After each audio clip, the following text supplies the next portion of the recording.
Hello to everybody who's listening. Vanakkam, namaskaram, namaste, hola. I know that wherever you are, the holiday spirit has seized you. New clothes, parties, celebrations for Diwali. The air is sparkling with joy and hope and optimism and food. And I hope you're all doing what makes you feel fulfilled and grateful for your lives. Welcome to Anita Says.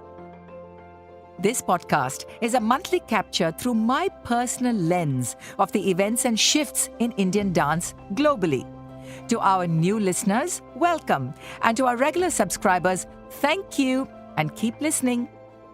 I begin this month's edition with words of Spanish author Ada Luz Marquez, who seems to capture what so many of us are feeling right now. The old healer to the soul. It's not your back that hurts, but the burden. It's not your eyes that hurt, but injustice. It's not your head that hurts, it's your thoughts. It's not the throat, but what you don't express or say with anger. Not the stomach hurts, but what the soul does not digest. It's not the liver that hurts, it's the anger. It's not your heart that hurts, but love. And it is love itself that contains the most powerful medicine. India's biggest festival of lights is celebrated globally by the diaspora, and several years ago, the US Postal Department issued a stamp in honor of Diwali. Recently, the state of Pennsylvania in America has also signed into law an official holiday for Diwali. Australia has now declared October as Hindu Heritage Month. We, in the south of India, call this popular festival DEEPAVALI, but it's the same. A festival of lights, bursting crackers, new clothes, meeting friends and family, gifting and feasting. A day when the smile muscle is overworked and our faces ache at the end of the celebrations. While I was unable to be physically present due to a family commitment, here are the many reports from friends and dance colleagues that I received about the largest Indian dance gathering in this century. The International Festival of Indian Dance, IFID, was held over 6 long days in New Delhi. Helmed and managed beautifully by Sandhya Purecha, chairperson of the Sangeet Natak Academy, India's apex body for the performing arts, IFID was a landmark event for all creators, teachers, students, performers, and anyone and everyone involved in the world of dance. Over 6 long days, with an average attendance of 700 daily, several aspects of dance were discussed. A fantastic variety of forms were showcased, traditional and indigenous. These are new nomenclatures suggested to substitute the terms classical and folk, reflecting the unique diversity and mind-boggling range of genres from India. From 10 a.m. to 10 p.m. every day, discussions and presentations covered a dizzying range of topics: financial grants, national statistics in urban and rural areas, policy issues, arts education, copyright challenges, traditions in flux, changing equations in the classroom, arts education for youth, fundraising, professional development, touring grants, design education, identity and gender issues.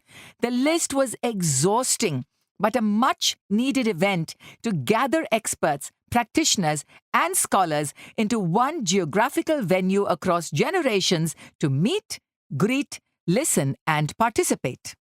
From the opening keynote and a special message from India's Prime Minister, read by Ananda Shankar Jayant, the impressive event attracted students, dancers, and observers from across India, West Bengal and Tamil Nadu dominating with its numbers. For many in the Chennai contingent, it was a golden opportunity to be in the nation's capital and listen to so many voices and opinions. Social media handles of many dancers were filled with glowing reports and endless photos of smiling Chennai faces, mingling with dancers and elders from across India. The unanimous feeling was that the capital city had so much to offer for creative people with emotional stamina and curiosity. In this unstoppable wave of high spirits that ran through the conference, there were some areas that could have been represented better. The omissions of the OG diaspora pioneers, Hema Rajagopalan, Ratna Kumar, Vijay Prakash, Lata Pada, Anandavalli and Tara Rajkumar, could have been avoided. These women have played a crucial role in furthering the presence and popularity of India's dance traditions globally. Raghunath Mane from France and Uttara Kurawala from America represented that generation.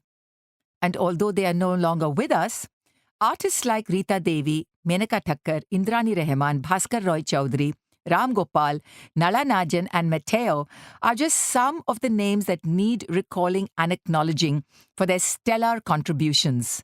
Ramli Ibrahim, who is today's poster man for diaspora dance, was of course present along with his Sutra dancers. A whole new conference is perhaps needed to harness and map the bristling energy of contemporary dance in India. The scene has matured greatly since SNA's National Festival of Contemporary Dance decades ago. The rising role of social media influencers and digital dancers, event and cultural managers, and donors beyond government and state corporations needs a closer look. Dance and movement therapy for healing is another fast-growing sector that needs attention. While the overall trend of the presentations, 5 minutes each only, and the discussions leaned more towards the past and the historicity of dance, the presence of important cultural bureaucrats was a breakthrough. Having these individuals face to face with those who work in the field every single day was a coup that Sandhya Purecha accomplished. In a surprising chart presentation on how resources were allocated, there was an audible gasp in the audience when they saw how much support Odissi and Odisha and the northeastern states were receiving in comparison to the other parts of the country.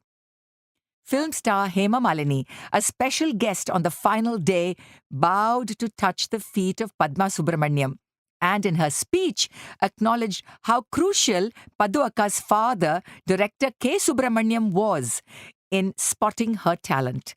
It was a touching moment. 1,000 attendees hosted, accommodated, and fed daily for 6 days. National and international dance artists from traditional and indigenous streams together, shoulder to shoulder. What an incredible feat accomplished with aplomb by Sandhya Purecha and her able team at SNA.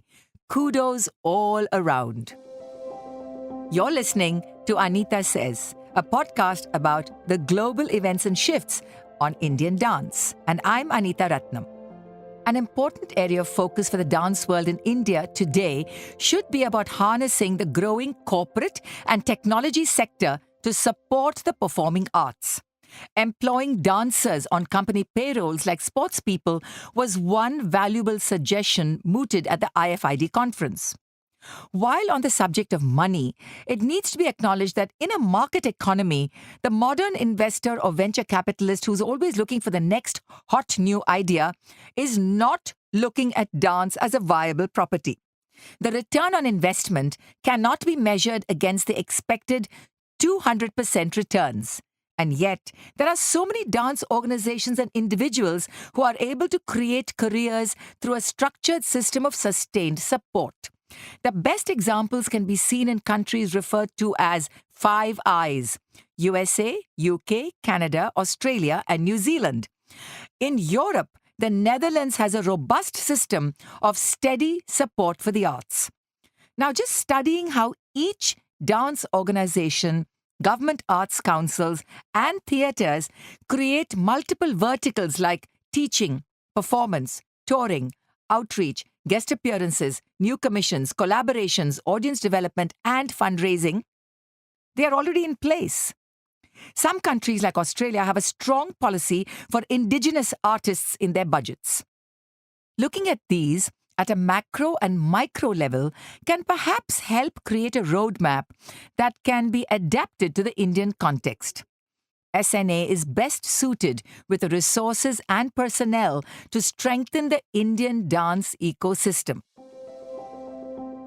Dance Media Corporation in the USA is inviting investors to look at the dance sector as an exciting new business opportunity. This company owns 6 of the most popular dance publications and digital properties: Dance Magazine, Dance Spirit, Dance Teacher, Dance Edit, Dance Business Weekly, and Point. The company has been created by media entrepreneurs who founded and sold the popular sci-fi television channel and have now turned their attention to dance. They have merged with Hollywood.com and feel strongly that the entertainment twinning will benefit the dance world enormously. I watched their online pitch, delivered with all the professional business markers of investment and returns. The founders, Mitch Rubenstein and Laurie Silvers, feel that by harnessing cutting-edge technology and making dancers and dance makers stakeholders in the template, the intersection of dance and entertainment will do wonders for the entire dance industry. You're listening to the podcast Anita Says, and I'm Anita Ratnam. Are you a professional Indian dancer between age 40 and 50? Then you could be experiencing feelings of isolation and worry. Yes, I said could be. In my meetings and conversations with many artists in this demographic, I recognize the following common issues. These are serious dancers, committed, professional, talented, and capable. The years 40 to 50 are the prime decade for Indian dancers. Now, these artists have spent more than 20 years honing their craft. However, they still find themselves waiting in the wings for the elders to graciously cede space to them. This is not happening. These dance artists, some of them, have already been featured on main stages and some important festivals, but they have not quite broken through to superstar status. Meanwhile, their younger students, who are tech-savvy, are stealing the thunder from under their hard-working noses. These social media newbies are now touring, teaching, performing, and enjoying the financial success purely from the numbers on their handles. And so this group, who are neither young or middle-aged, find themselves squeezed between these brash newcomers, 21 to 35 years, and the 55 to 70 age seniors who are still occupying center stage. Now, can these 40 to 50s hold on and hold out without losing steam? Can they find ways to reinvent themselves for changing audience tastes? Will artistic directors and curators focus on this generation who are ready and primed to inherit the mantle? Many dancers are neglecting their health. So listen carefully. While dancers are looked upon as the epitome of fitness and optimum health, nagging illnesses creep up and explode suddenly. Regular checkups are often pushed aside or postponed. I confess, I'm guilty of this. We always find excuses and other deadlines to neglect our physical, emotional, and spiritual well-being. And then it becomes too late. As I'm speaking to you about this, some of my colleagues are fighting life battles with the dreaded C for cancer. To the world, dancers are not supposed to feel fatigue, despair, distress, mood disorders. Through childbirth, menopause, and so much more, dancers wear a smile on stage, despite whatever is happening in their lives. So much can be lurking behind that sunny exterior. Mental health issues are also a growing concern. Cancer and dementia attack like a silent, creepy killer. You can see and feel broken limbs or scars from surgeries, but not what is eating your body and mind from the inside. So please make yourself and your well-being as a top priority. I was seated in the beautiful Kamani Auditorium in New Delhi for a landmark event of a friend and dance colleague, Geeta Chandran. It got me thinking of how this iconic theatre was the brainchild of Mrs. Sumitra Charatram, arts patron and the matriarch of the Sri Ram Business Group. Individual and private initiative from corporate India has given us some of the best cultural spaces. The NCPA complex in Mumbai is thanks to the Tata Group and the new sensation, the Ambani-funded NMACC, the Nita Mukesh Ambani Cultural Centre. Kolkata's Birla Sabhagar and Chennai's Music Academy are just some of the other examples of private money channeled into arts infrastructure. G5A in Mumbai is the result of former textile mill owners, and Chennai's exorbitantly expensive but fabulous Lady Andal Muthaya Venkata Hall is the generosity of another business family. Coming up in New Delhi in 2027 is the world-class Contemporary Museum and Arts Centre created by Kiran Nadar, one of the most prolific art collectors in the world. Together with her husband Shiv Nadar of HCL Technologies, the Interdisciplinary Museum Centre's focus is global excellence through arts and education. Yet, corporate India is reluctant to donate their CSR money to dance. Anand Mahindra of the Mahindra Group has put some of his profits into theatre and music festivals. Dance is not on his mind screen. Today, CSR donations, corporate social responsibility, are demanding visibility, booths, printed handouts, logos at the venue, and more. The collaboration between private and public sectors in India still needs to be worked out. No longer can dance expect the one-sided largesse of patrons who write checks with no expectations. You're listening to Anita Says, a podcast about Indian dance, and I'm Anita Ratnam. Education is a sector that is flush with resources, and school annual college days are always planned with great care with no expense spared. I recently worked with the Omega International School in Chennai for their special event called Kalanjali, creating a script on the environment written and researched by the students, selecting groups to chant Sanskrit shlokas and sing popular environment pop anthems, working with the teachers and board of directors was hard work but rewarding. Budgets were generous, and it was possible to integrate 30 professional artists with 30 students in a multi-layered presentation called Bhu Viplava, the Restless Earth. Lighting design, original music, costumes, rehearsal space, they were all made available. However, these students do not translate into future audiences for dance. Now, how can we bridge that crucial gap? Congratulations to Aditi Mangaldas and Akash Odedra for their collaborative duet Mehek being selected as the best dance production at the UK Dance Awards. Kudos to Alokam Dance Company for performing at the New York Fashion Week with the voice of Delhi composer Sudha Raghuraman floating across the ramp. The luminous Nimi Raphael of Adishakti Theatre brought her newest play Urmila to Chennai. The newly renovated Alliance Francaise Auditorium was filled to capacity, and I was pleased to see several dancers in the audience. Urmila, the play about Prince Lakshmana's wife in the Ramayana, who's ordered to accept 14 years of sleep to aid her husband's constant protection and vigilance of Prince Rama in exile. Nimmi turns the situation into a woman's protest against patriarchy by refusing to sleep. Two sleep warriors of the sleep goddess try to lure her to close her eyes. Nimmi as Urmila, in a stunning display of physical prowess, balancing on stretched bowstrings, reflected water, an exercise ball, mirrors and rolling lights, reclaims her right to resist. Savage, enraged, and teetering on the verge of sleep, the performance shone with all the hallmarks of founder Veena Pani Chawla. Great sound design, superb lighting, demanding physicality and mythology tweaked with humor to make a statement for modern times. Simply brilliant. So many of you must be planning and rehearsing for your season performances. Several India-based dancers are still in the USA and are returning to India later and later, like Sri Lakshmi Govardhan, making connections and furthering her international base to great acclaim so far, I hear. New ideas, twists on familiar mythological stories. Maithili Prakash has a new work, Ardha, based on Kali and Shiva's dance competition. Cross-cultural collaborations. There are so many ideas at work.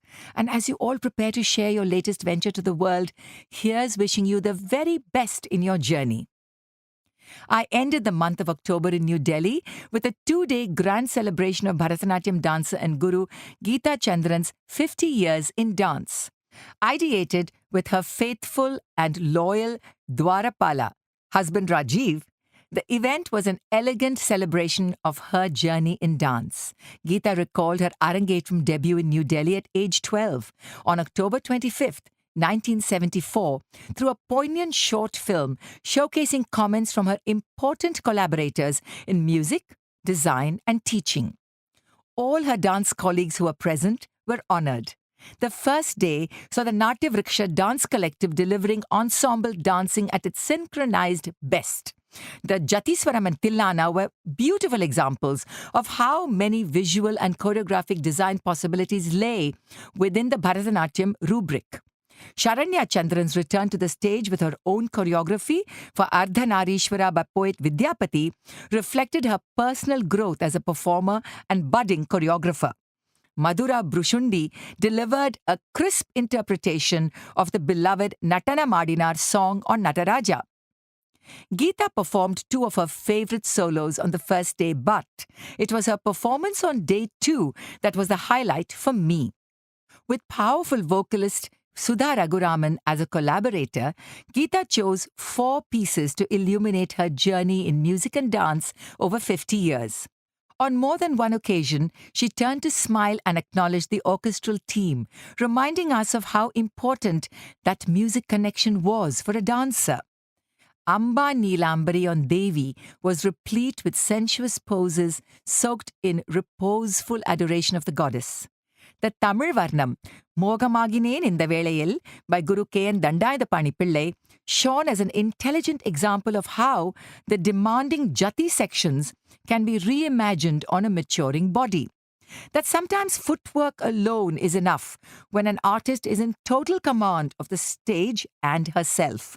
My favorite Surdas Bhajan of Mother Yashoda singing the Ramayana as a lullaby to baby Krishna saw Geeta seated on a dais throughout. In homage to her spiritual guru Sri Goswami of Vrindavan, Geeta concluded with a soulful Radha Ramana Bhajan, where she bathed blossoms on stage and towards her excellent musician. Geeta, in turn, was bathed in the petals of our praise and admiration. As performer, teacher, collaborator, speaker, and writer across languages and geographies, Geeta Chandran's life and art are like a beautiful set of Russian nesting dolls.